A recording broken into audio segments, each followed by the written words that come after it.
분위기. 간밤 분위기. 얼마나 흔들리지 않는 편안함을 보여줬는지. 자, 지금부터 동생이 한번 읊어주시죠. 네, 보도록 하겠습니다. 네. 일단 거래량은 한 50% 정도 증가했고 시총은 0.3% 증가를 했습니다. 근데 보시면 크게 변동성 없이 보합권 혹은 알트코인들 위주로는 조금의 상승분이 들어와 있는 모습을 확인해 보실 수 있는데요. 일단 간밤에 좀 있었던 업계 주요 인사들의 말말말 확인을 해보도록 하겠습니다. 우리 가난한 아빠, 부자 아빠, 가난한 아빠의 저자죠. 로버트 기요사키가 예전에 우리가 뭐 채권이나 주식을 6대4로 이렇게 배분해서 전략을 많이 세웠는데 이 전략은 실패했다라고 이야기를 하면서 비트코인이나 금이나 은에 75% 이상 투자할 것을 권고를 했습니다. 그래요? 어때요? 근데 이분은 사실은 되게 신뢰를 받는 분인데 엄청 신뢰받는 근데 사실 주식과 채권을 6대4로 넣었다면 다 망했지 뭐. 그러니까 이런 전통적인 방식은 지금 전략이 안 먹힌다 이거예요. 그러니까 오히려 비트코인, 금 이런 거에 75% 하고 나머지를 뭐 채권 주식으로 채워라. 그쵸. 네. 어떻게 생각하세요? 나는 잘 모르겠어. 비트코인이나 금의 75 그리고 나머지 25의 주식이나 채권. 저는 비트코인이나 네. 금 이쪽은 그냥 아직까지 한 오히려 25%? 오히려 반대로 그런 사람들을 보고 이 전략은 바보들의 이야기다. 나 바보야? 야, 너 지금 그 대답 얻으려고 나한테 물어본 거지? 나 바보라고 하려고. 네, 이 기요사키께서 바보들의 이야기다 이렇게 정확히 말씀을 하셨거든요. 네. 그래서 정말 요즘 채권이나 주식이 너무 어려웠잖아요. 올 한 해 동안. 맞아요. 근데 금이나 비트코인의 꾸준한 상승이 있었기 때문에 이 로버트 기요사키의 이 관점을 우리가 조금 적용을 해서 좀 투자 전략을 바꿔봐야 되나라는 생각도 들기도 하고요. 네. 그리고 저희가 매주 화요일이면 확인해보는 이 투자 상품 자금 이게 지금 2022년 7월 이후로 지난 한 주 동안 최대치를 보여줬다라고 합니다. 그래서 저희가 늘 이 코인쉐어즈 주간 보고서를 통해서 디지털 자산의 투자 상품과 관련된 자금 유입수를 확인을 해보곤 하는데요. 일단 지난 한 주 동안만 3억 달러가 넘게 유입이 됐다고 합니다. 지난주까지도 순유입으로 기록이 되면서 5주 연속 지금 유입 기록이 나오고 있고요.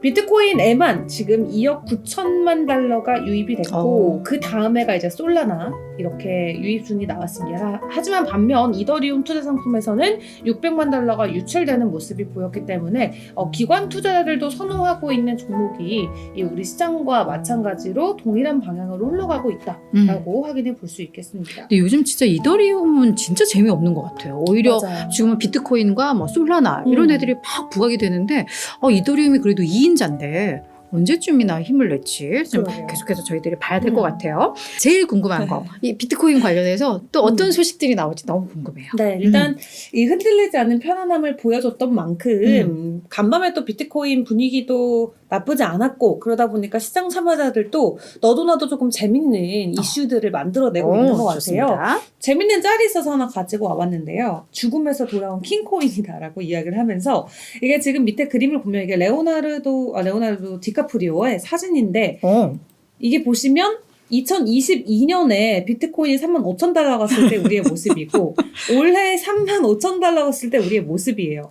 가격은 같은데 분위기가 이렇게 달라요. 그러니까 지금 우리는 35,000 갖다가 축배를 들고 있잖아요. 그래. 작년에 이제 고점에서 떨어지는 시기다 보니까 같은 상대적이야. 가격대에서 이런 좀 굉장히 어려운 면모를 하고 있는 모습이 있었다라고 하면서 지금 비트코인의 가격 상승과 관련해서 많은 투자자들이 말 그대로 열광을 하고 있는 분위기를 또 이렇게 재밌는 짤로 만든 것 같고요.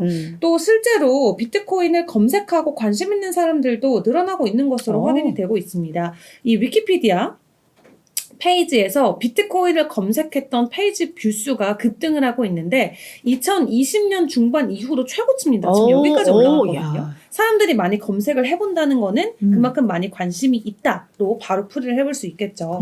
이렇게 많은 관심들이 내외적으로 그리고 외부적으로도 쏠리다 보니까 비트코인의 해시레이트도 사상 최고치까지 올라가고 있습니다. 해시레이트는 이제 마이닝을 할 때, 채굴을 할 때 발생하는 그것을 이야기를 하는데요. 해시레이트가 현재 사상 최고치까지 기록을 하면서 뭐 반감기라던가 ETF 승인 기대와 관련된 영향감이 그대로 해시레이트 상승에도 힘을 실어주고 있는 모습입니다. 일단 내년 4월로 예상되고 있는 반감기 이벤트에 대해서 시장의 기대감도 커지고 있기 때문에 이러한 부분이 해시레이트를 꾸준히 상승시킨다면 비트코인의 가격 상승에도 지속적으로 큰 힘이 되어줄 수 있을 것 같고요. 음. 이렇게 많은 사람들이 관심을 갖고 최근에 비트코인의 열기가 뜨거워지고 있음에도 불구하고 아직까지도 비트코인 안에서는 과열의 조짐이 보이고 있지 않다라고 합니다. 너무 과매수 구간이면 이제 또 추가적인 뭐 단기적인 매도 물량이라던가 뭐 일시적인 뭐 수익 실현이라던가 이런 것들에 대한 우리가 우려를 같이 가지고 가야 되는데 아직까지도 시장의 심리는 과열 조짐이 없는 맞아요. 상황이라고 합니다. 그래서 이게 비트코인의 시가총액과 또 실현된 비트코인의 시가총액 사이의 차이를 측정하는 이 시장 가치 대비 실현 가치라는 비율이 있는데요. 이게 온체인 지표에서 주로 풀이가 되곤 합니다. 근데 이 MBRB로 불리는 이 시장 가치 대비 실현 가치가 지금 170% 정도의 수준이거든요. 근데 보통 시장이 고점까지 갈 때는 300%까지 올라가야 돼요, 이게. 근데 아직도 반절밖에 안 된다라는 거예요. 그렇기 때문에 지금 심리 지표를 봤을 때 사람들이 충분히 더 추가적으로 매수할 수 있는 심리적인 구간에 들어와 있고 지금부터 2배 정도 더 오를 수 있는 가능성이 있습니다. 이미 100% 올랐는데 추가적으로 더 오를 만한 우리 투자자들의 심적인 여유가 있다라는 거 이것도 또 하나의 긍정적인 부분이 될 수 있겠죠. 네.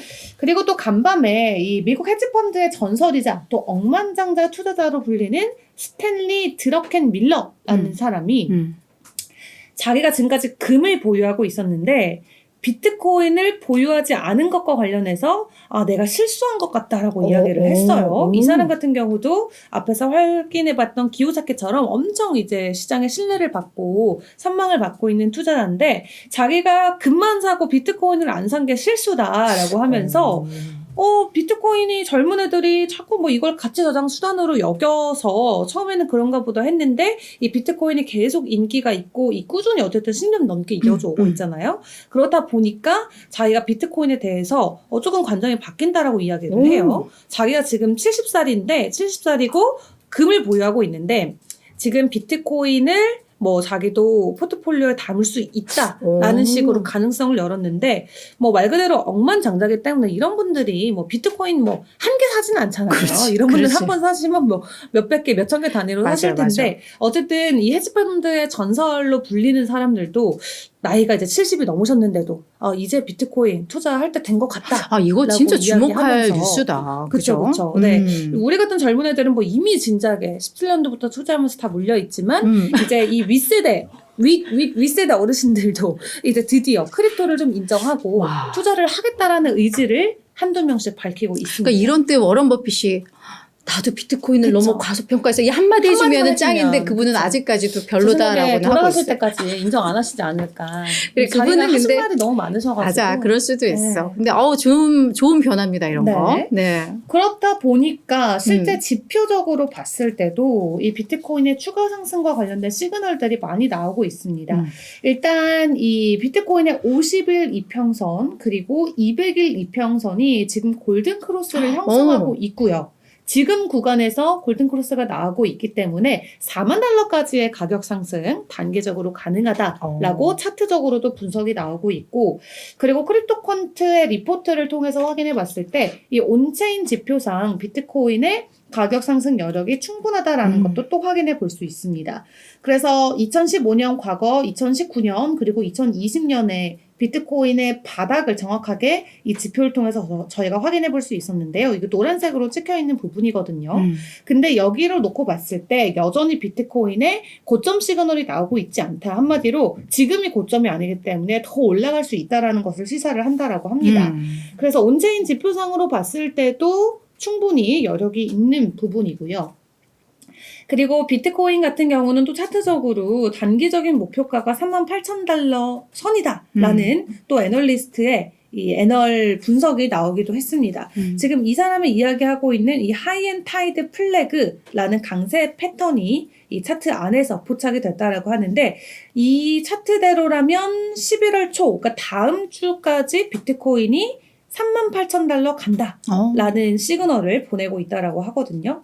그래서 일주일 안으로도 추가적인 상승이 나올지는 지켜봐야겠습니다만 만약에 현재 구간에서 저희가 34,000달러대 계속 횡보를 며칠 했잖아요. 이 지지선이 깨지고 하락하면은 일단 31,000달러까지 하락할 수 있는 가격 조정의 가능성도 있다라고 합니다. 네. 그리고 저희가 9월 달에도 이 차트를 보면서 9월 달은 안 좋지만 10월 달은 전반적으로 업토버다. 다 많이 올랐다라고 맞아요. 이야기를 했었잖아요. 근데 11월을 놓고 보면은 사실 반반 정도의 확률입니다. 아. 지난 과거를 놓고 봤을 때 업토버는 확실히 오르는 한 달이었다면 노벰버는 글쎄인데 중요한 건 10월에 상승 마감을 하면 보통 11월은 다 올라요.